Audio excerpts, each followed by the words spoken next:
Ce programme vous est présenté en partenariat avec Le Monde de la Bible.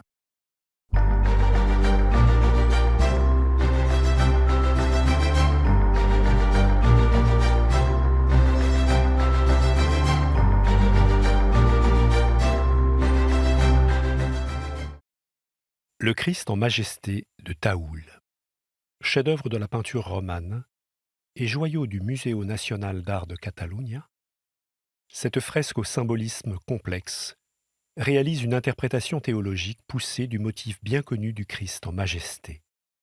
On y reconnaît d'abord l'architecture habituelle héritée du livre de l'Apocalypse. Le Christ assis est entouré des 4 vivants. Plus bas, une foule l'acclame.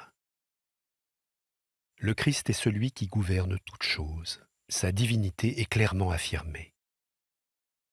Son visage est saisissant, grâce à ses grands yeux en amande, l'ovale étiré de la tête, les pommettes et les sourcils. Il se détache sur un nimbe blanc crucifère, symbolisation de la divinité. D'une main, il bénit en levant 3 doigts, de l'autre, il tient le livre. Il est le début et la fin de toute chose, l'alpha et l'oméga. Il arbore un splendide costume, une tunique à longues manches et un manteau. L'un et l'autre sont richement brodés et ornés de pierres précieuses. Ses pieds sur l'orbe terrestre, dont il est le souverain. Mais de nombreux détails infléchissent cette première interprétation. Tout d'abord, le livre porte une citation de Jean 8,12. Ego sum lux mundi. Je suis la lumière du monde.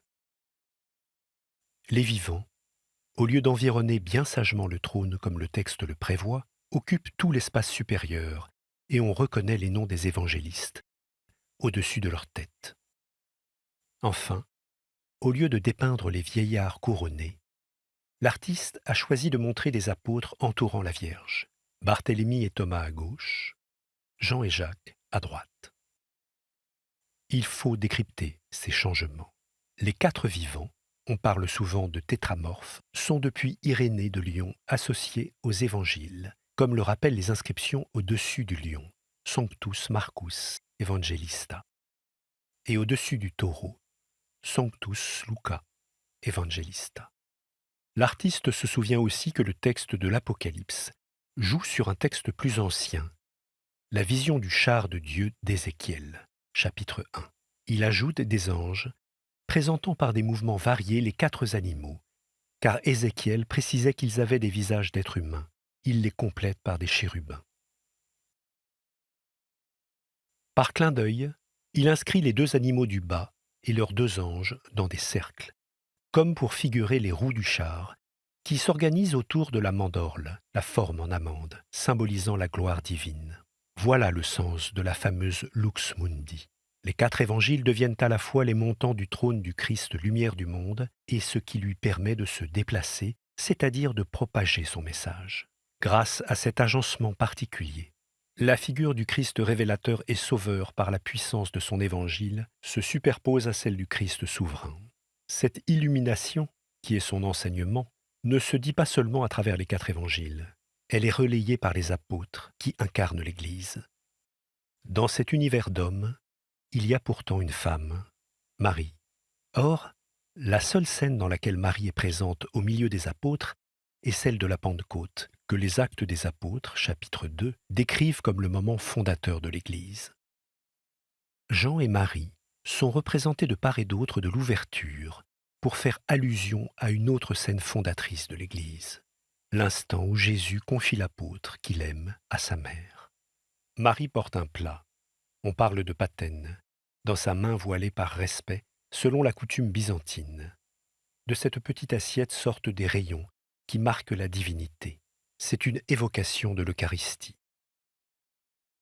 Les 2 scènes sont donc en miroir.